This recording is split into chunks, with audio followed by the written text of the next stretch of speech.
அல்ஹம்துலில்லா, அனைத்து புகழும் அல்லாஹ் ஒருவனுக்கு உரித்தாகட்டும். அவனுடைய சாந்தியும் சமாதானமும் இறுதி தூதர் முஹம்மது முஸ்தபா ஸல்லல்லாஹு அலைஹி வஸல்லம் அவர்கள் மீதும், அவர்களுடைய அடிச்சுவற்றியை அப்படியே பின்பற்றி வாழ்ந்த சத்திய சஹாபாக்கள், தாபியீன்கள், தபூ தாபியீன்கள், இமாம்கள், நல்லடியார்கள், குறிப்பாக இந்த வகுப்பிலே கலந்து கொண்டிருக்கக்கூடிய நம் அனைவர்கள் மீதும் இறைவனுடைய சாந்தியும் சமாதானம் என்றென்று நிலவட்டுமாக. அல்ஹம்துலில்லா, அல்லாஹ்வுடைய ஒரு மாபெரும் கிருபையினால நம்ம தொடர்ச்சியாக இந்த ஆன்லைன் இணையதளத்தின் மூலமாக மார்க்க வகுப்புகளை நாம் கற்று வருகிறோம். அதனுடைய அந்த தொடர் வரிசையில்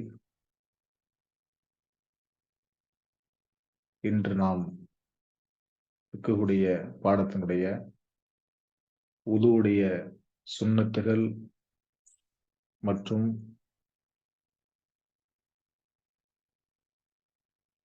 உதுவினுடைய பரிபூரண வடிவம்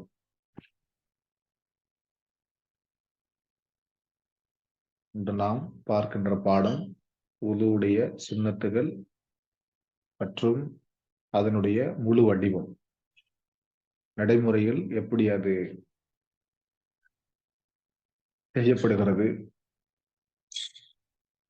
எதை ஆதாரமாக கொண்டு உதுவை நாம் செய்கிறோம், அது பற்றியான ஒரு பாடத்தை தான் இன்னைக்கு நம்ம இன்ஷா அல்லாஹ் பார்க்க இருக்கிறோம். அல்ஹம்துலில்லாஹ்.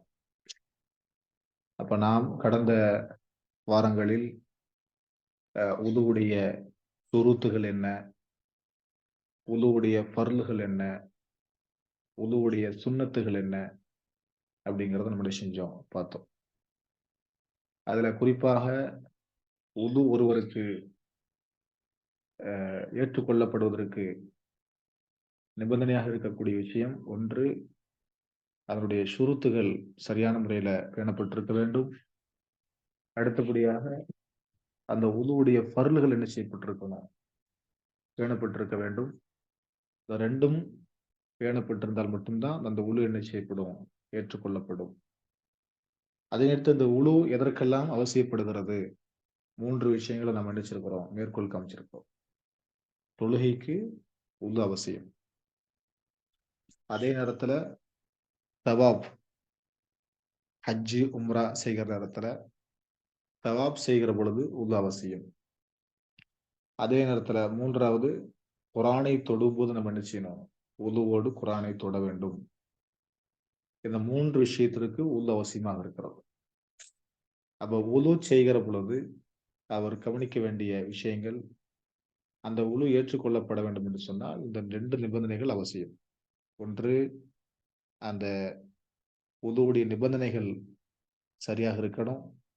இரண்டாவது, உழுவுடைய ஃபர்லுகள் சரியாக பேணப்பட்டிருக்க வேண்டும்.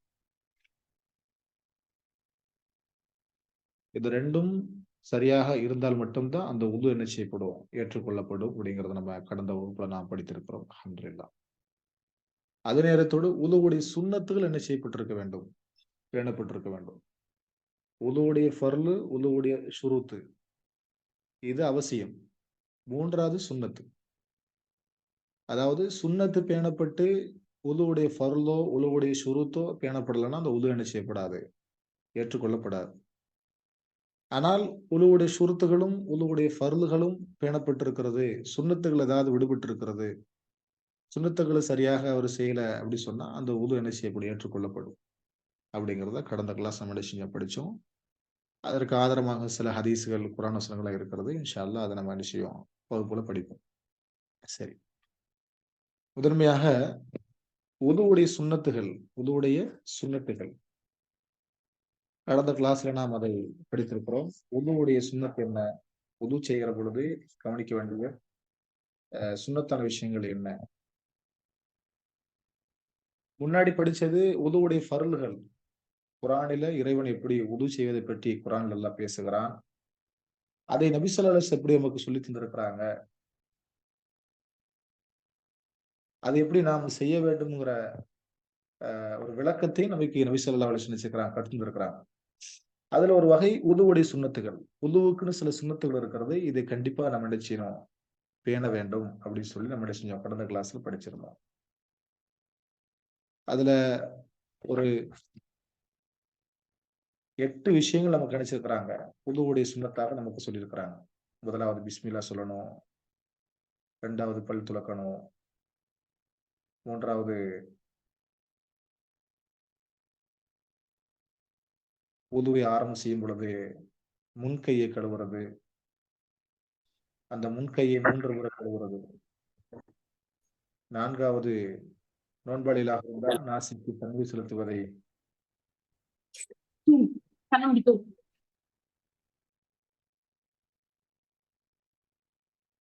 நாசிக்கு தண்ணீர் செலுத்துவதை நோன்பாளிகளாக இல்லாதபோது அவர் அதிகமாக்கிக் கொள்ளட்டும். அப்போ வாய் கொப்பளிக்கக்கூடிய அந்த நேரத்துல நாசிக்கு தனியாக தண்ணீர் செலுத்துவது அதை பற்றி பார்த்தோம்.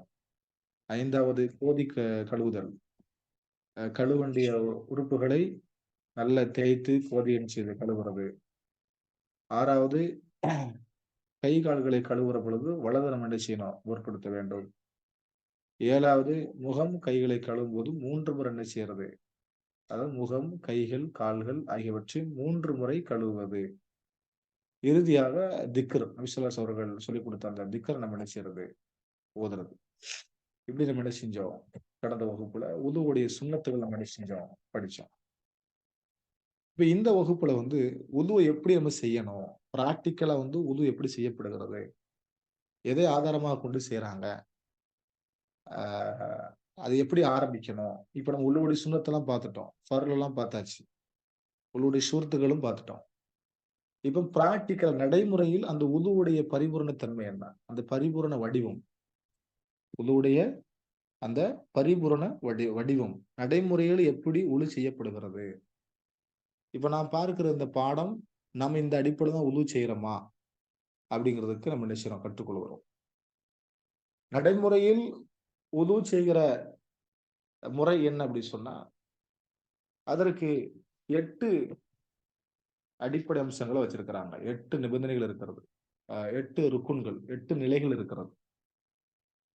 அதுல முதலாவது விஷயம் என்ன அப்படி சொன்னா, நம்ம ஏற்கனவே சுன்னத் விஷயத்துல படித்திருக்கிறோம். உதுவுடைய சுன்னத்து. ஆ உலுவுடைய சுன்னத்துல படிக்கும்போது நிய்யத்துன்னு ஒரு சப்ஜெக்ட் நாம் படிச்சிருக்கிறோம். நமக்கு எல்லாருக்குமே தெரியும். நிய்யத் அப்படி சொன்னா தெரியாத ஆட்கள் கிடையாது. எல்லாருக்குமே நிய்யத்து தெரியும். இன்னமல் அஅமாலு பின்னியா வ இன்னமல் லிக்குல்லி இம்ரிஇன் மா நவா.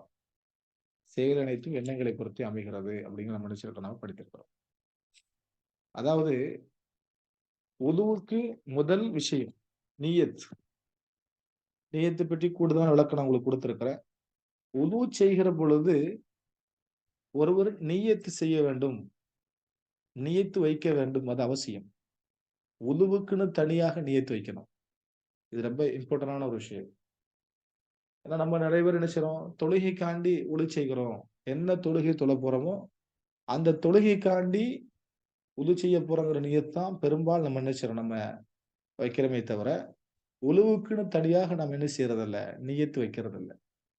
அப்ப நிய்யத் என்பது நல்லா விளங்கிக்கோங்க. நிய்யத் என்பது ஒவ்வொரு தொழுகைக்கும் நீங்கள் செய்யும் பொழுதும் சரி, அல்லது எங்கெல்லாம் அவசியமாக இருக்கிறதோ, அந்த நேரத்தில் செய்கிற பொழுது, நீங்கள் நிய்யத் வைக்கும் பொழுது, உதுவுக்குன்னு தனியாக நிய்யத் வைக்க வேண்டும். நான் செய்யப் போகிறேன். நிய்யத் என்பது நாவால் மொழிவதல்ல, மனசில் நினைக்கிறது தான். ஓகேவா? நான் இப்போது செய்யப் போகிறேன். என்னை நான் சுத்தப்படுத்திக் கொள்ளப் போகிறேன். அப்படித்தான் ஒருவர் நிய்யத் வைக்கணுமே தவிர, நான் இந்த வக்துக்காக வேண்டும். நான் தவாப் செய்வதற்காக வேண்டியும், நான் குர்ஆனை தொழுவதற்காக வேண்டியும் நிய்யத்தை என்ன செய்யக்கூடாது? செய்யக்கூடாது. உதுவுக்குன்னு தனி நிய்யத் இருக்கிறது. அதற்கு பிறகு நீங்க என்ன அமல் செய்ய போறீங்களோ, செய்த பிறகு நீங்க தொழுகிறீங்கன்னா, தொழுகை நிய்யத் வைக்கணும். நீங்க தவாப் செய்ய போறீங்கன்னா, தவாப்புடைய நிய்யத் வைக்கணும். அதே போல நீங்க குர்ஆன ஓதப் போறீங்கன்னா, குர்ஆனுடைய நிய்யத் என்ன செய்யணும்? வைக்கணும். அப்ப நிய்யத் என்பது தனி நிய்யத். உதுவுக்குன்னு தனி நிய்யத். அதை கண்டிப்பா நம்ம என்ன செய்யணும்? ஏன்னா, நபி ஸல்லல்லாஹு அலைஹி அவர்கள் எப்போதுமே நினைச்சிருக்கிறாங்க, உதுவோடு இருந்திருக்கிறாங்க. நபி ஸல்லல்லாஹு அலைஹி அவர்கள் எப்போதும் உதுவோடு இருந்திருக்கிறாங்க. உதுவோடு இருப்பதை ரசூலா விரும்பி இருக்கிறாங்க. இன்னொரு ரசூலாவுடைய சிறப்பு என்ன? ஒவ்வொரு வக்துக்கும் ரசூலா செஞ்சிருக்கிறாங்க. இப்ப நம்ம கடந்த வகுப்புல படிக்கும்போது என்ன படிச்சோம்? லுஹருக்குன்னு சில கேள்விகள் அங்க வரும். லுஹருக்குன்னு ஒரு நியத்து வச்சு உளு செய்றாரு. ஆனா அந்த நியத் வந்து லுஹருக்கான நியத்தா இருக்குது. அந்த நியத்தோட சேர்த்து அசர் தொல்லாம அப்புறம் கேள்விகள் வருது. அதனால தான் இமாம்கள், அறிஞர்கள், ஃபுகஹாக்கள் நமக்கு சொல்லிக் குடுக்கும் பொழுது, நீங்க உளுவுக்குன்னு தனி நியத்து வையுங்க. அந்த உளுவோடு நீங்கள் இருந்தால் எந்த தொழுகையோட கூட நீங்க என்ன செய்ய நிறைவேற்றிக் கொள்ளலாம். ஏன்னா ரசூல் ஸல்லல்லாஹு அலைஹி அவர்கள் உதுவோட எப்போது இருந்திருக்கிறாங்க. அப்படியே என்ன செய்வாங்க, லுஹர் தொழுதிருந்தாங்கன்னா, அசர் வரைக்கும் எப்படி இருப்பாங்க, அசர் தொழுதுருவாங்க. இது ரசூலுல்லாஹ்வுடைய சிறப்பு அது. அதனால தான் நமக்கு என்ன செய்றாங்க, உதுவுக்கு நீங்க தனியா நியத்து வச்சுக்கோங்க. அந்த நியத்த வச்சு நீங்க என்ன செய்யலாம், என்ன அமல் செய்றீங்களோ அந்த அமலுக்குன்னு நியத்த வச்சு செஞ்சு கொண்டே போலாம் நீங்க. அப்போ உலுவுக்கு அவசியமாக இருக்கிறது முதல்ல நிய்யத். இப்ப நடைமுறையில அதுதான். நம்ம வந்து உது செய்ய போறோம் அப்படின்னா, முதல்ல நம்ம என்ன செய்யணும், மனசால நினைச்சுக்கோ நான் உது செய்ய போறேன். ஏன்னா நான் அல்லாஹ்வுக்காக சுத்தப்படுத்திக் கொள்ள போறேன் அப்படின்னு என்ன செஞ்சுக்கணும், நம்ம நிய்யத் வச்சுக்கணும். மனசுல நினைக்கணும். வெளிப்படையா சொல்ல அவசியம் கிடையாது. மனசுல நினைக்கணும். 2வது பிஸ்மில்லா. அத நம்ம சுன்னத்திலே படிச்சிருக்கிறோம். உதுவுடைய சுன்னத்துகள நம்ம படிச்சிருக்கிறோம். பிஸ்மில்லா. ஏன்னா அல்லாஹ்வுடைய தூதர் ஸல்லல்லாஹு அலைஹி சொல்லும்போது, "வலா உதுவ லிமன் லம் எதுக்கிர் லம் எதுக்கிரல் இஸ்மா லம் எதுக்கிரு இஸ்மல்லாஹி தஆலா அலைஹி." யார் அல்லாஹ்வுடைய பெயர் உதுவின் போது கூறவில்லையோ, அவருக்கு உது இல்லை அப்படின்னாங்க. யார் லம் எதுக்குர் பிஸ்மில்லா. யார் பிஸ்மில்லான்னு சொல்லலையோ, வலா உது அவருக்கு என்ன கிடையாது? உது இல்லன்னா. அப்போ உது செய்யும் பொழுது நிய்யத்துக்கு அடுத்தபடியாக இருக்கிறது பிஸ்மில்லா. பிஸ்மில்லா அவசியம். அல்லாஹ்வுடைய பெயர சொல்லி ஆரம்பிக்கணும். அத சில இடங்கள்ல பிஸ்மில்லான்னு சொல்லலாம்.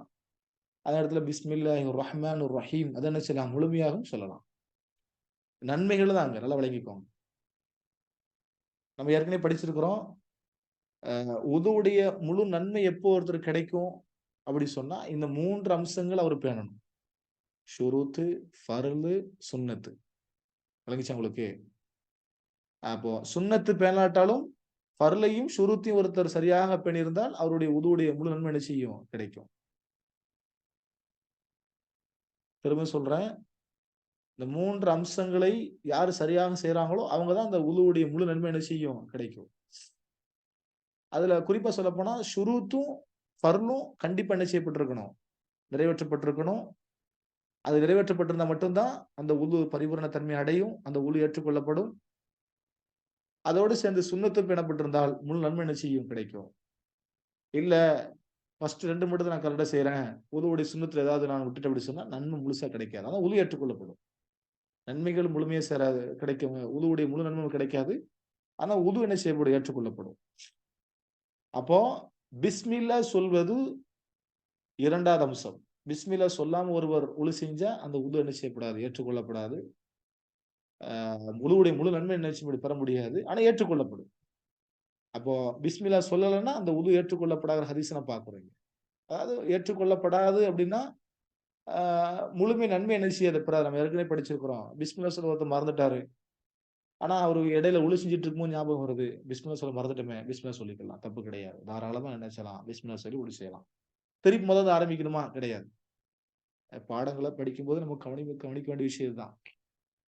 குழம்பிறக்கூடாது. ஏன்னா முன்னாடி நம்ம சுன்னத்துல படிக்கும்போது எப்படி படிச்சோம்? ஆ பிஸ்மில்லா சொல்ல மறந்துட்டா தப்பு கிடையாது.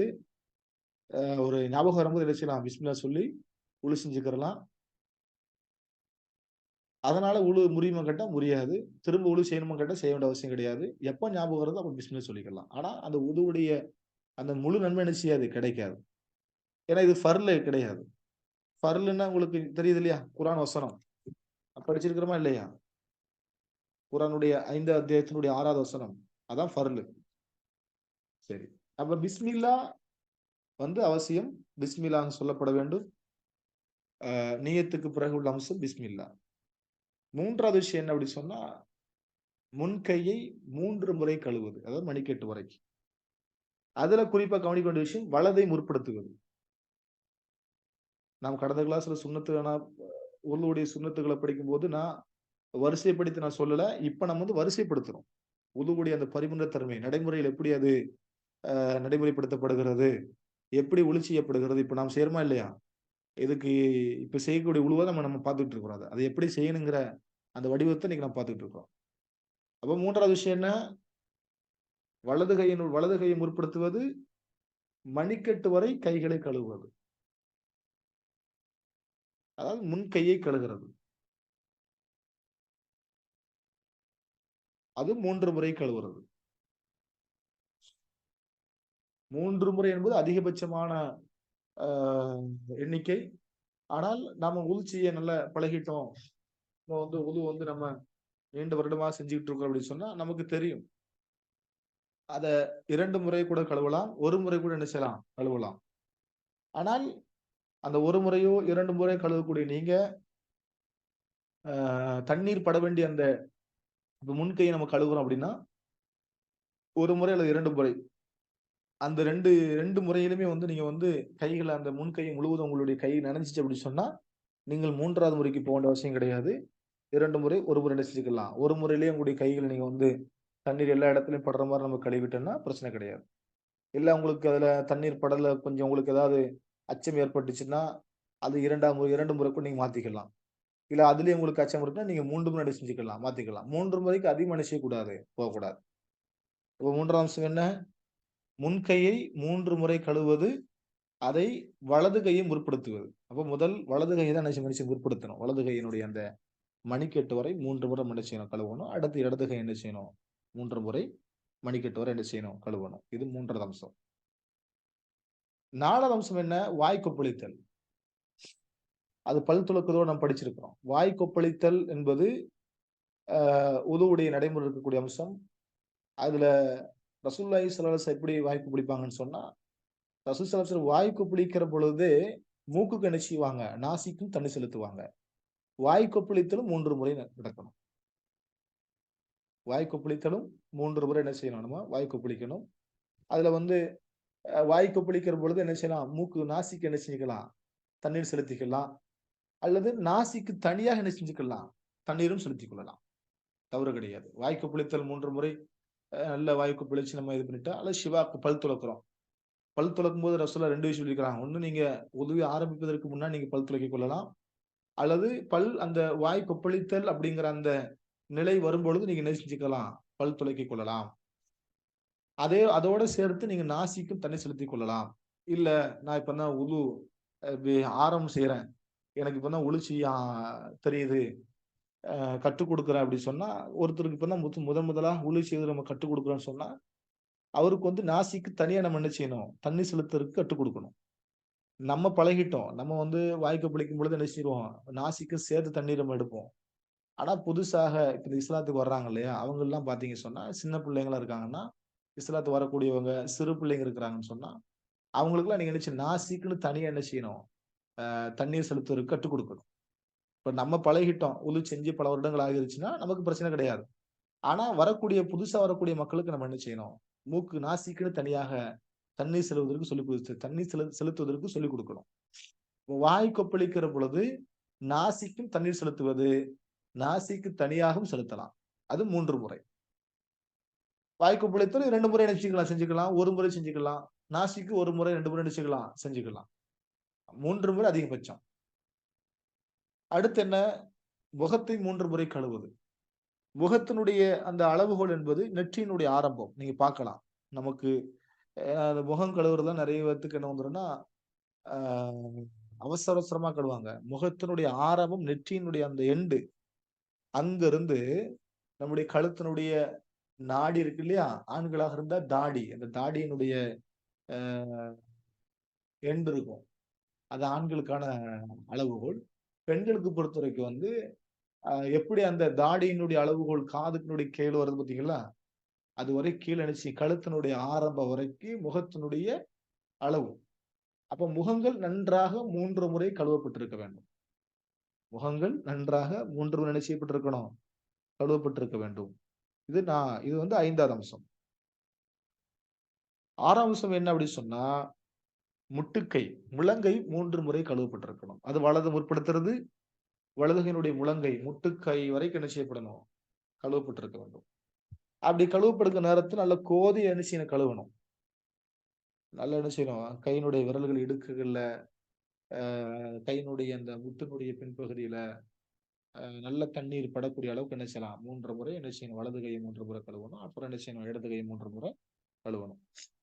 வலது கையை கழுவுற நேரத்துல நல்ல சுத்தமா என்ன செய்யணும்? எல்லா இடங்களும் தண்ணி படுற அளவுக்கு என்ன செய்யணும்? கழுகணும். தண்ணீரை எடுத்து கழுவும்போது சிறந்தது. பைப்புலயே நம்ம கழுவுறோம் அப்படின்னு சொன்னா, பைப் எடுத்து பைப்ல வந்து நம்ம என்ன செய்யணும்? கைய வந்து மேல வச்சு கழுவணும். சிலவரு கை என்ன செய்வாங்க? விரல்களுக்கு கீழ இருக்கும். முட்டில இருந்து கழுவ ஆரம்பிப்பாங்க. அப்படின்னா, அது எல்லா இடங்களிலும் தண்ணி படுமான்னு சொல்ல முடியாது. ஆனா கைகள மேல் நோக்கி வச்சு ஒருவர் அது தன்னுடைய விரல்கள வந்து மேல வச்சு ஒருத்தர் கழுவுனாரு சொன்னா, என்ன செய்யும்? அது முட்டினுடைய பின்பகுதி, முன்பகுதி, அந்த இடுக்கு, கையினுடைய ஜாயிண்ட் இதெல்லாம் தண்ணி என்ன செய்யப்படும். அப்ப நல்லா தேய்ச்சு எல்லா இடங்களிலும் தண்ணி படுற அளவுக்கு என்ன செய்யணும்? கையினுடைய முழங்கை வரைக்கும் 3 முறை என்ன செய்யணும்? கழுவணும். வலதுபுறம் முதன்மையானது. அடுத்து இடதுபுறம். அடுத்த விஷயம் என்ன? மசகு செய்வது. இது வந்து 7வது அம்சம். மசஹ் மசகு பொறுத்தவரைக்கும் எப்படின்னா, அது ஒரு முறை தான் நமக்கு படிச்சிருக்கிறோம். அந்த மசகு செய்வதை பற்றி சொல்லும் பொழுது, ரசூலுல்லாஹி ஸல்லல்லாஹு அலைஹி வஸல்லம் தண்ணீரினுடைய உது செய்த அந்த ஈர கையோடு உது செய்த அந்த ஈர கையோடு என்ன செய்வாங்கன்னா, தங்களுடைய முன்னெற்றியினுடைய ஆரம்பம், அதுல தன்னுடைய 2 ஆட்காட்டி விரல வச்சுக்கிருவாங்க. தன்னுடைய கட்டை விரல கொண்டு என்ன செய்வாங்க, காதுல வைத்துக்கொண்டு 2 காதுகளையும் தன்னுடைய வலது கை கட்டை விரல் வலது காதுகளையும், இடது கையினுடைய கட்டை விரல் இடது காதுகளையும், தன்னுடைய ஆட்காட்டி விரல 2 விரலும் என்ன செய்வாங்க, முன்னெற்றில வச்சு என்ன செய்வாங்க, அந்த ஆட்காட்டி விரலோடு தொடர்ந்து எல்லா விரல்களையும் வரிசையாக அப்படி வைத்து, த தலையினுடைய முன்பகுதியிலிருந்து அப்படியே என்ன செய்வாங்க, பின்பகுதி வரைக்கும் பிடரி வரைக்கும் என்ன செய்வாங்க, கழுத்தினுடைய பகுதி வரைக்கும் போயிட்டு, திருப்பி அதே மாரி என்ன செய்வாங்க, முன்பகுதிக்கு கொண்டு வருவாங்க. கொண்டு வந்துட்டு, அதுல ஒரு செய்தி சொல்றாங்க. தலையோடு உள்ள ஒரு விஷயம் தான் காதுகள். நல்லா விளங்கிக்கோங்க. காதுகள் இருக்கு இல்லையா? காதும் தலையில ஒரு அங்கம். இப்ப மசகு செய்யும் பொழுது, எப்படி நம்முடைய அந்த விரல்கள முன்னேற்றின்னு ஆரம்பிச்சு, பின் த பிடரி வரைக்கும் போயிட்டு, திருப்பி அதே மாரி கொண்டு வந்து முன்பக்கம் முடிச்ச பிறகு, 2 ஆட்காட்டி விரலை கொண்டு காதுகளுடைய உட்புறத்தை சுத்தம் செய்வது. நல்ல என்ன செய்யணும், அந்த ஈர கையோட என்ன செய்யணும்? காதுகளுடைய உட்புறத்த நல்லா சுத்தம் செய்த பிறகு, 2 கட்டை விரலை கொண்டு காதினுடைய வெளிப்புறத்துல நம்ம என்ன செய்யணும் அத சுத்தம் செய்யணும். ஏன்னா காதுகளுக்கு பின்னாடி இருக்கக்கூடிய அந்த அழுக்கு இருக்கு இல்லையா? அத வந்து 2 கட்டை விரல்கள் வலது காதுக்கு வந்து வலது கையினுடைய கட்டை விரலும், இடது காதுக்கு வந்து இடது கையினுடைய கட்டை விரலுக்கு வந்து என்ன செய்யணும்? காதினுடைய வெளிப்புறத்துல என்ன செய்யணும்? சுத்தம் செய்ய வேண்டும். இது ஒரு முறை தான். மசகு செய்வது ஒரு முறை தான். இத 3 முறைலாம் செய்ய அவசியம் கிடையாது. இது ஒரு முறை தான் நமக்கு சொல்லி தரப்பட்டிருக்கு. 8வது விஷயம் என்ன அப்படி சொன்னா, கால்களை கழுவுவது. கால்களை கழுவுவது.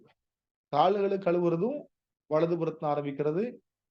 அ அதுவும் 3 முறை என்ன செய்றது கழுவுறது. அதிகபட்சமாக 3 முறை. 2 முறை கூட என்ன செய்யலாம் கழுவிக்கலாம். 1 முறை கூட கழுவிக்கலாம். ஆனால் அதுல கவனிக்க வேண்டிய விஷயம், தண்ணீர் வந்து பட வேண்டிய அந்த கணுக்கால் வரை தண்ணீர் என்ன செய்யப்பட்டிருக்கணும். முழுமையாக கால்கள் நனைஞ்சிருக்கணும். 2 முறை கழுவுவதாக இருந்தாலும் சரி, 1 முறை கழுவுவதாக இருந்தாலும் சரி, 3 முறை கழுவுவதாக இருந்தாலும் சரி, கணுக்கால் வரை, காலினுடைய கணுக்கால் வரை நனையப்பட்டிருக்க வேண்டும். நல்லா தேய்ச்சு கழுவணும். நான் படிச்சிருக்கிறோம். சுன்னத்தான அந்த அம்சங்கள்ல படிக்கும்பொழுது, கால்கள் நல்லா கோதி கழுவுவது வந்து சுன்னத். அப்போ கால்கள் நனையும் அளவுக்கு நல்லா என்ன செய்யணும், கணுக்கால் வரை நல்லா தேய்ச்சு, விரலினுடைய இடுக்குகள்ல நல்லா தேய்ச்சு என்ன செய்யணும் நம்ம கழுவணும். அதனால கால்கள வந்து ஆ மேல வச்சு தூக்கி வச்சு கூட நம்ம மன்னிச்சுக்கலாம், கழுவிக்கலாம். பைப்ல கழுவுறோம், இல்ல ஜக் எடுத்து கழுவுறோம்னா, நம்ம கண்டிப்பாக கால்கள தூக்கி வச்சு கழுவுவது சிறந்தது. ஏன் அப்படி சொன்னா, அப்பதான் நமக்கு தெரியும். கால்கள வந்து நனைஞ்சிருக்கா, நனையலையா நமக்கு தெரியும். வெறுமனே சில பேர்லாம் பார்த்தீங்கன்னு சொன்னா, கால்களுக்கு அப்படியே என்ன செய்வாங்க, அப்படியே பைப்ல அப்படி கால காமிச்சுட்டு அப்படியே போயிருவாங்க. சில பேர் பார்த்தீங்கன்னா, ஜக் எடுப்பாங்க. அந்த கால்கள 2 கால்கள் என்ன செய்வாங்க, அப்படி ஊத்தி விட்டு என்ன செஞ்சுருவாங்க, அப்படியே போயிருவாங்க. இப்படி கிடையாது. கால்களை, கைகள எடுத்து தேய்த்து எல்லா இடங்களுக்கும் பின்பகுதியிலலாம் பார்க்கணும். பின்னாடிலாம் தண்ணி பட்டுருக்கா, இல்லையா? அப்படின்னு பார்க்கணும். இது இது ஃபர்லு. கால்கள கழுவுவது வந்து ஃபர்லு. இது ஒருத்தர் சரியா செய்யலன்னா, அந்த உது என்ன செய்யாது, சரியா தெரியாது. ஆனா ரசூலுல்லாஹ்வுடைய காலத்துல அ ஒரு சஹாபி வந்து என்ன செய்றாங்கன்னு சொன்னா, கால்கள்ல வந்து ஒரு நகத்தினுடைய அளவுக்கு தண்ணீர் படல, காலினுடைய பின்பகுதியில. அவர் வந்து தொழுதுட்டாரு. ரசூலுல்லாஹ் பார்த்துட்டு என்ன செஞ்சாங்க, அவர திருப்பி அனுப்பி வச்சாங்க. "நீங்க போய் உழு செஞ்சுட்டு வாங்க" அப்படின்னாங்க. உதுவை பரிபூரணமா செஞ்சுட்டு வந்து தொழுவுங்க அப்படின்னாங்க. இன்னொரு செய்தியும் பார்க்கிறோம். இன்னொரு சம்பவத்தையும் பார்க்கிறோம். பின்பகுதியில வந்து ஒருத்தருக்கு ஒரு நாணயம் அளவுக்கு தண்ணீர் படாம இருந்துச்சு. அத பார்த்து ரசூலுல்லாஹ் நீங்கள் திருப்பி ஒழிச்சிட்டு வாங்க. அவரை 2, 3 முறை ரசூல் அனுப்பி வச்சாங்க. ஏன்னா, அல்லாஹ்வுடைய தூதர் ஸல்லல்லாஹு அலைஹி சொன்னாங்க இல்லையா? ஆ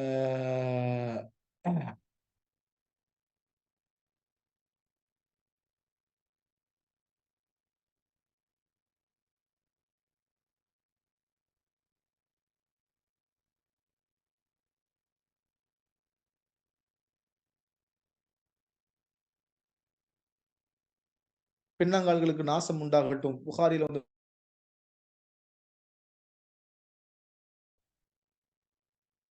165வது ஹதீஸா பதிவு செய்யப்பட்டிருக்கிறது. பின்னங்கால்களுக்கு நாசம் உண்டாகட்டும். ஏன் ரசூலுல்லாஹ் பின்னங்கால்களுக்கு நாசம் உண்டாகட்டும்? ஏன்னா மக்கள்ல பெரும்பான்மையான மக்கள் அதுல என்ன செய்றதில்ல, கவனம் செலுத்துறதில்ல. அப்ப இந்த கால்களை கழுவுற பொழுது தண்ணீர் பின்கால் முழுவதும் பட்டிருக்கிறதா? அப்படின்னு பார்த்து கழுவணும். அதனால தான் ரசூல் ஸல்லல்லாஹு அலைஹி வஸல்லம் ஒருவர் அந்த நாணயம் அளவுக்கு தண்ணீர் படாம இருந்துச்சு. அவர் தொழுதுட்டாரு. ஆனா அவர் தொழுதுட்டு இருக்க அந்த சஹாபிய ரசூலுல்லாஹ் பார்த்து என்ன செஞ்சாங்க? திருப்பி போய் என்ன செஞ்சீங்க? "குளிச்சுட்டு வாங்க" அப்படின்னு சொல்லி என்ன செஞ்சாங்க? ரசூலுல்லாஹ் அனுப்பி வச்ச செய்திய நம்ம பார்க்கிறோம். அப்ப இந்த கால்களை கழுவுற பொழுது நம்ம என்ன செய்யணும்? கண்டிப்பாக நாம் கவனம் எடுக்க வேண்டும். இதற்கு பிறகு 9வது இறுதியாக இருக்கக்கூடிய ஒரு அம்சம். பி துவா. அது நம்ம கடந்த வகுப்பிலே படித்திருக்கிறோம். துவா சொல்லக்கூடிய துவா படிச்சோம். அஷ்ஹது அல்லா இலாஹ இல்லல்லாஹ் வ அஷ்ஹது அன்ன முஹம்மதர் ரசூலுல்லாஹ் அப்படிங்கிற துவா நாம் படிச்சிருக்கிறோம். அதே நேரத்துல அல்லாஹு ஜஅல்னி அப்படிங்கிற அந்த துவா நம்ம படிச்சிருக்கிறோம் படிச்சிருக்கிறோம். ஒரு வரியில இருக்கக்கூடிய துவா. சில நேரங்கள்ல சுப்ஹானக்க வ பிஹம்திக அஷ்ஹது அல்லா இலாஹ இல்ல அன்த அஸ்தக்ஃபிருக்க வ அத்தூபு இலைக்க அப்படிங்கிற துவாவும் இருக்குது. 3 எந்த துவா நம்ம என்ன செய்யலாம்? ஓதிக்கொள்ளலாம். அப்ப இந்த துவாவை ஒருவர் பரிபூரணமாக சொல்லுகிற பொழுது, அந்த உது என்ன செய்யும்? அந்த பரிபூரண தன்மையை அடையும்.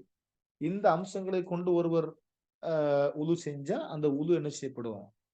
ஏற்றுக்கொள்ளப்படும். அந்த உதுவுடைய முழு நன்மை நம்ம என்ன செய்ய முடியும்? பெற முடியும். அதே நேரத்துல உதுவுடைய அந்த ஃபர்லுகளும் உதுவுல கவனிக்க வேண்டிய விஷயம், உதுவுடைய சுருத்துகளும், ஃபர்லுகளும் சரியாக அதுல பேணியிருக்க வேண்டும். அப்படி பேணினா மட்டும் தான் அந்த உது என்ன செய்யப்படும்? ஏற்றுக்கொள்ளப்படும். ஓகேவா? ஏற்றுக்கொள்ளப்படுவதற்கும், அ நன்மையை முழுமையா அடைவதற்கும் வித்தியாசம் இருக்கு. நல்லா விளங்கிக்கோங்க. யாரு உதுவுடைய ஷுருத்து, ஃபர்லு, சுன்னத்து நடைமுறையில் பேணப்படுகின்ற இந்த விஷயங்கள் எல்லாம் யார் சரியாக பேணுறாங்களோ, அவங்களுக்கு தான் அது என்னது? அந்த உதுவுடைய முழு நன்மை கிடைக்கும். அதே நேரத்துல அந்த உதுவுடைய ஃபர்லு சரியான முறையில அது நிறைவேற்றப்பட்டா மட்டும் தான் அந்த உது என்ன செய்யப்படும்? ஏற்றுக்கொள்ளப்படும் அப்படிங்கிறதுனால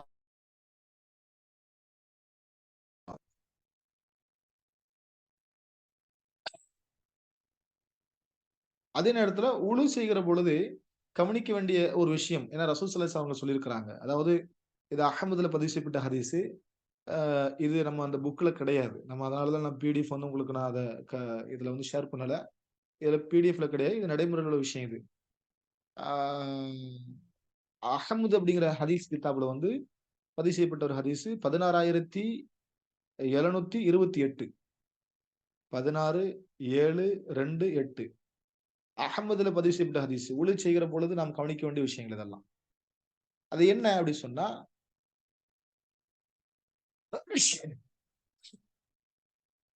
அது என்ன அப்படி சொன்னா, என்னுடைய உம்மத்தில் சுத்தம் செய்வதில் வரம்பு மீறியவர்கள் தோன்றுவார்கள் ரசூலுல்லாஹ் சொன்னாங்க. என்னுடைய உம்மத்தில சுத்தம் செய்யக்கூடிய விஷயத்தில் வரம்பு மீறியவர்கள் தோன்றுவார்கள் அப்படின்னு ரசூலுல்லாஹ் சொன்னாங்க. அப்படின்னா என்ன அர்த்தம் அப்படின்னு சொன்னா, அதாவது உது செய்கிற பொழுது என்ன செய்வாங்க? தண்ணி ரொம்ப எடுத்து செலவழிப்பாங்க. உது செய்கிற பொழுது தண்ணி என்ன செய்வாங்க? நெறைய எடுத்து செலவழிப்பாங்க. இதுதான் வரம்பு மீறி செயல்படுறது. இந்த மாரியான மக்களும் என்னுடைய சமுதாயத்தில தோன்றுவார்கள் என்ற ரசூல் சொல்லக்கூடிய செய்திய நம்ம பார்க்கிறோம். அப்ப இந்த செய்தியை பற்றி ஒரு நிகழ்வு ஒண்ணு வருது. ரசூலுல்லாஹி ஸல்லல்லாஹு அலைஹி வஸல்லம் அவர்கள் தண்ணீரை வீண்வரம் செய்வதை என்ன செஞ்சுருக்காங்க? தடுத்திருக்கிறாங்க. குறிப்பாக ஒழி செய்கிற பொழுது. சஅத் ரலியல்லாஹு அன்ஹு அவர்கள் ஒழி செய்து கொண்டிருக்கும் பொழுது ரசூலுல்லாஹ் என்ன செஞ்சாங்க? "தண்ணீரை வீண்வரை செய்யாதீங்க" அப்படின்னு சொல்லும் பொழுது, அப்ப அந்த சஅத் ரலியல்லாஹு அவங்க சொல்லும்போது என்ன சொன்னாங்கன்னா, "உதுவில கூடவா நம்ம வீண்வரையும் இருக்கிறது?" அப்படின்னு கேட்டாங்க. இஸ்ராஃப். "உதுவில கூடவா இஸ்ராஃப் இருக்கு?" அப்படின்னு கேட்கிறாங்க. அப்ப ரசூலுல்லாஹ் சொன்னாங்க, "ஓடுகின்ற ஆறுல கூட நீ ஒழி செஞ்சா கூட என்ன செய்யணும்? சிக்கனமாக தான் நீ என்ன செய்யணும்? தண்ணீரை எடுத்து செலவழிக்கணும்னு" சொன்னாங்க. பாருங்க எவ்வளவு ஒரு விஷயம் பாருங்க. ஓடுகின்ற ஆறில் கூட நீங்க உது செய்யும்போது, தண்ணீல நெறைய ஓடிட்டு இருக்கு அப்படிங்கிறதுக்காக என்ன செய்யக்கூடாது? எடுத்து அங்க கூட நீங்க சிக்கனமா அத என்ன செய்யணும்?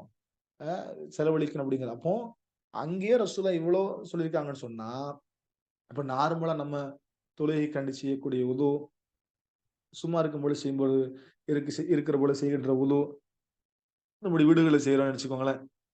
வீடுகள் அல்லது பள்ளிவாசல நம்ம வந்து உழு செய்கிறோம் அப்படின்னு சொன்னா தண்ணீர் என்ன செய்யக்கூடாது, வீண்வரம் செய்யக்கூடாது. இது உழு செய்யும்போது கவனிக்க வேண்டிய விஷயங்கள். அப்ப வீண்வரையும் செய்யாம சிக்கனமாக பயன்படுத்தணும். சில வீடியோக்கள்ல வந்துச்சு. உதுவ செய்யும்போது எப்படி சிக்கனமாக உழு செய்வது, அது பற்றியான வகுப்புகள் நடத்தப்பட்டிருக்கிறது. அதுல ஒரு ஷேக், ஒரு பெரிய அறிஞர் 1 டம்ளர்ல நடிச்சிருக்கிறாரு. ஒழு செய்யக்கூடிய ஒரு நிகழ்வு இருக்கு. செய்யலாம். 1 டம்ளர்லயும் அந்த தண்ணீரை கொண்டு நீங்க வந்து ஆ உது வந்து பரிபூரணப்படுத்த முடியும்னா பரிபூரணப்படுத்தலாம். ஏன்னா இன்னைக்கு சில நாடுகள்ல தண்ணீர் பற்றாக்குறை இருந்துட்டு தான் இருக்குது. அந்த நாட்டினுடைய அரசாங்கமே அது கணிச்சிருக்கு, ரூல் விட்டுருக்குது. இந்த சவுத் ஆப்பிரிக்கா போன்ற நாடுகள்ல சில இடங்கள்ல நீங்க பார்த்தீங்கன்னு சொன்னா, தண்ணீர் வந்து பற்றாக்குறை. தண்ணீர் பற்றாக்குறையினால அவங்க என்ன ரூல போட்டாங்கன்னா, ரூல்ஸ் அது. ஒரு வீட்டுக்கு இவ்வளவுதான் தண்ணீர் பயன்படுத்தணும் அப்படிங்கிற ரூல்ஸ போட்டிருக்கிறாங்க. நம்ம படிச்சிருக்கிறோம் நெறைய இடங்கள்ல சோமாலியா போன்ற நாடுகள்ல நீங்க பார்த்தீங்கன்னு சொன்னா, தண்ணீருக்கே பல மைல் தூரம் என்ன செய்வாங்க, பயணிச்சு கொண்டு வந்து எடுப்பாங்க. அப்ப நமக்கு வந்து தண்ணீர் வந்து என்ன சொல்றது, எந்த ஒரு சிக்கனம் இல்லாம நமக்கு தண்ணீருடைய அந்த பற்றாக்குறை நமக்கு இல்ல. ஆனா இவ்வளோ இருந்தும் நம்ம என்ன செய்றோம், தண்ணீர வீண் வர செஞ்சுட்டு தான் இருக்கிறோம். அப்போ உது செய்யும் பொழுதும் தண்ணீரை வீண் வர செய்யாம, தேவைக்கு ஏற்பால் போல தண்ணீரை எடுத்து நம்ம என்ன செய்யணும், உது செய்யணும். இது உழு செய்யும்போது கவனிக்க வேண்டிய முக்கியமான விஷயம். அதேபோல உழு செய்கிற பொழுது சில வஸ்வாசுகள் வரும். வஸ்வாஸ். ரசூல் ஸல்லல்லாஹு அலைஹி சொன்னாங்கல்ல, இன்னல் உலுவ உலுவுக்குன்னு ஒரு ஷைத்தான் ஒருத்தன் இருக்கிறான். உது செய்கிற பொழுது ஷைத்தான் வந்து என்ன செய்வான், வஸ்வாஸ் ஏற்படுத்துவான். அந்த ஷைத்தானுடைய பேர் வந்து வல்ஹான் அப்படின்னு சொல்லுவாங்க. வல்ஹான். வல்ஹான் அப்படின்னா, உதுவுக்குன்னு ஒரு ஷைத்தான். தொழுகைக்கு ஒரு ஷைத்தான் இருக்கான் இல்லையா? தெரியுமா? தொழுகைக்கு ஒரு ஷைத்தான் இருக்கிறான். யாருக்கு தெரியும்? தெரிஞ்சவங்க கைய ரெய்ஸ் பண்ணலாம். கிளாஸ்ல இருக்கீங்களா? சொல்லுங்க சுமையா. ஹின்சப் ஆங்கலாம் உஸ்தாத். ஆ, மாஷா அல்லாஹ். அல்லாஹ் உங்கள அருள் செய்யட்டும். ஹின்சர் அப்படின்னு சொல்லி ஒருத்தன் இருக்கிறான். ஷைத்தான். தொழுகையில வஸ்வாஸ் ஏற்படுத்துவான். தொழுகையில நம்ம எப்ப தெரியுமா? நீங்க நல்லா பாருங்களேன். நம்ம மத்த நேரங்கள்லாம் ஷைத்தான் நம்மட்ட அதிகமா ஊடுருவ மாட்டான். எப்போ ஊடுருவான் தெரியுமா? இந்த உது செய்யும் பொழுதும், அதே நேரத்துல இந்த தொழுகும் பொழுது தான் ஷைத்தான் என்ன செய்வான்? அதிக நேரத்துல ஊடுருவான். உள்ள வந்து என்ன செய்வான்? நம்முடைய மனச போட்டு குழப்பி எடுத்துருவான். தேவையில்லாத சிந்தனைகள், அ தொழுகையில இருக்கும் பொழுது தான் எத நினைக்கக்கூடாதோ அதெல்லாம் என்ன செய்யும்? வரும்.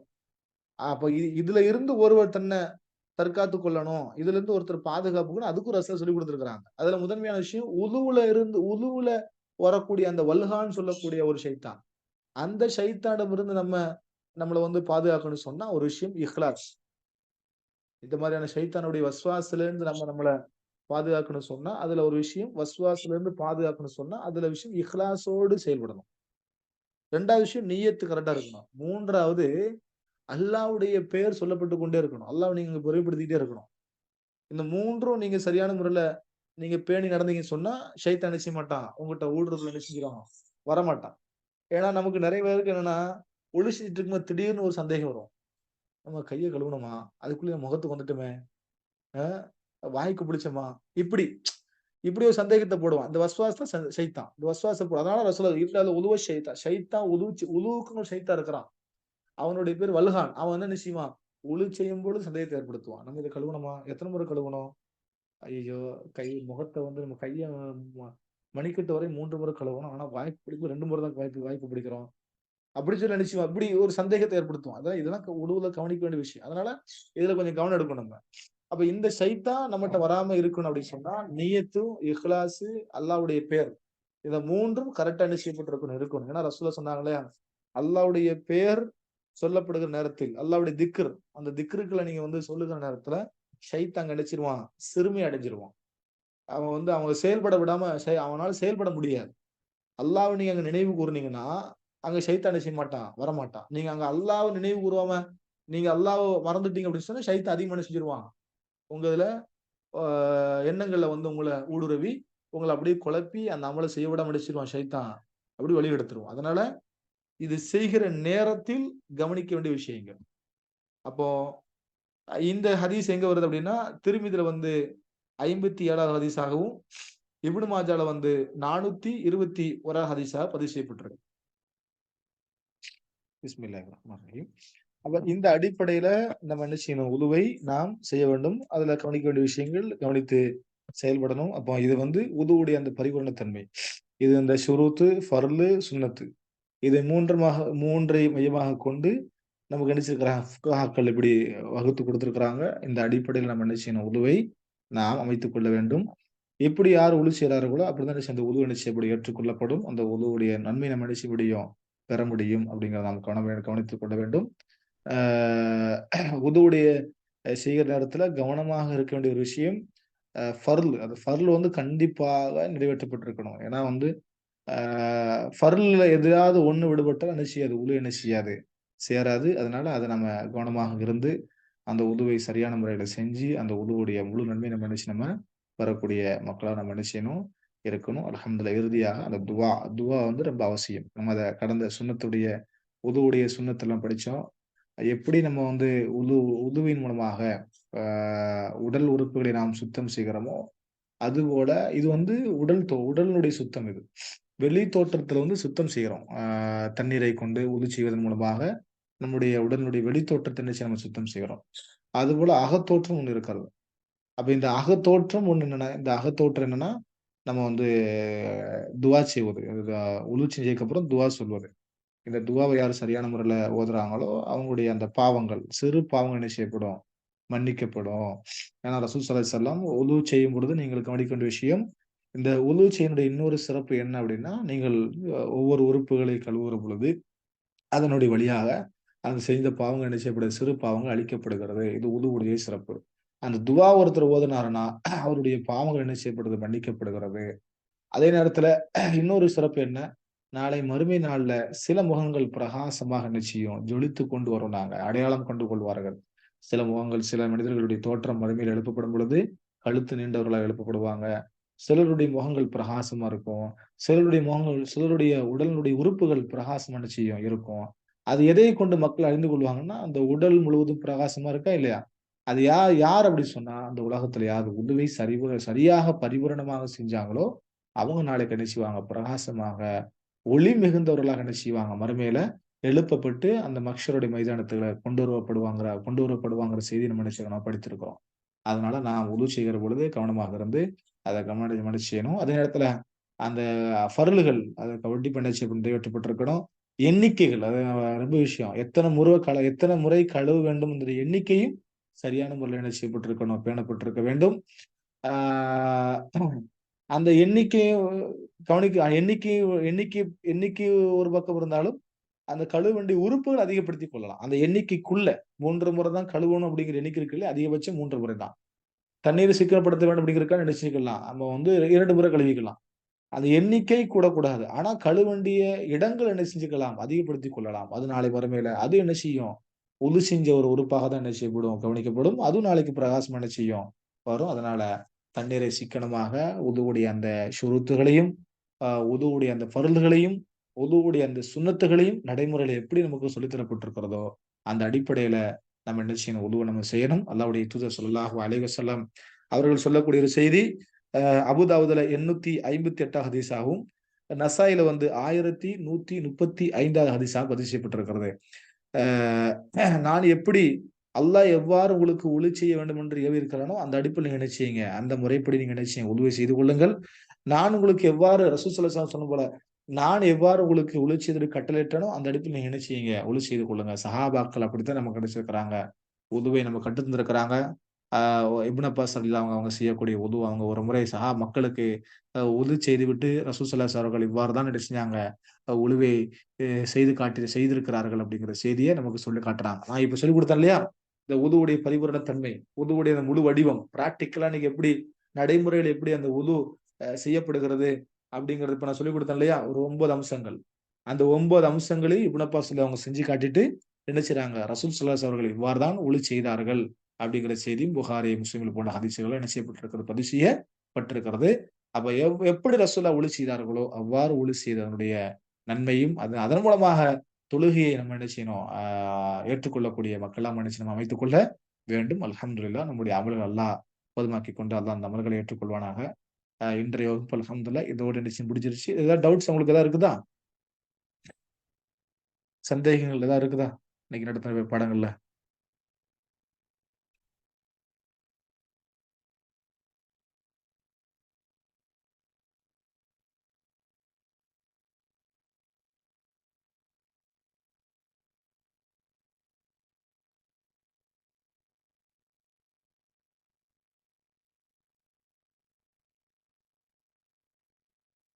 இப்ப நம்ம இன்னைக்கு நடத்திய பாடங்கள் அடிப்படையில நம்ம வந்து உதுவ சரியா அமைச்சிருக்கிறோமா?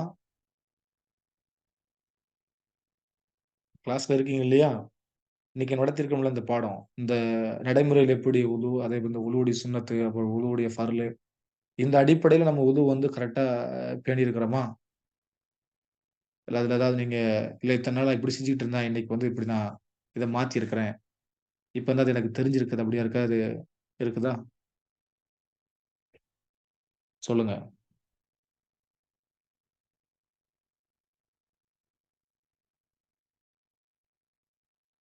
சொல்லுங்க சுமையா.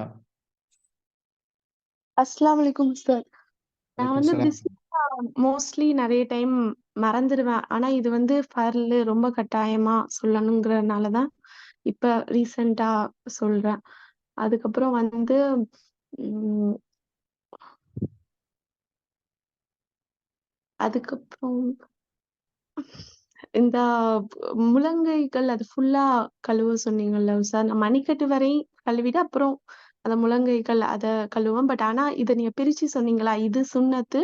பட் கை டூ அந்த முழங்கை வரை தனியா அது ஃபர்லு அப்டின்ட்டு. அத தனியா பண் பண்ணேன். அல்ஹம்துலில்லாஹ், அல்ஹம்துலில்லாஹ். அவ்வளோதான். ம். ஜஸாக்கல்லாஹ். வேற யாருக்கு அந்த மாரி ஏதாவது இருக்குதா?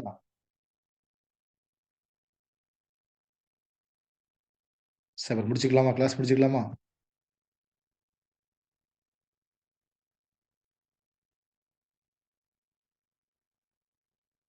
அல்ஹம்துலில்லாஹ். யாருக்கும் டவுட்ஸ் இல்லன்னு நெனைக்கிறேன். சரி அல்ஹம்துலில்லாஹ். இந்த அடிப்படையில செஞ்சு இந்த முழு நன்மையும் பெறக்கூடிய மக்களா நம்ம இருக்கணும். அல்ஹம்துலில்லாஹ் நம்முடைய அமல்கள் அல்லாஹ் ஏற்றுக்கொள்வானாக, பொருந்திக் கொள்வானாக என்ற பிரார்த்தனையோடு இந்த வகுப்பை நான் முடித்துக் கொள்கிறேன். وآخر دعوانا أن الحمد لله رب العالمين السلام عليكم ورحمة الله وبركاته سبحانك اللهم وبحمدك أشهد أن لا إله إلا أنت أستغفرك وأتوب إليك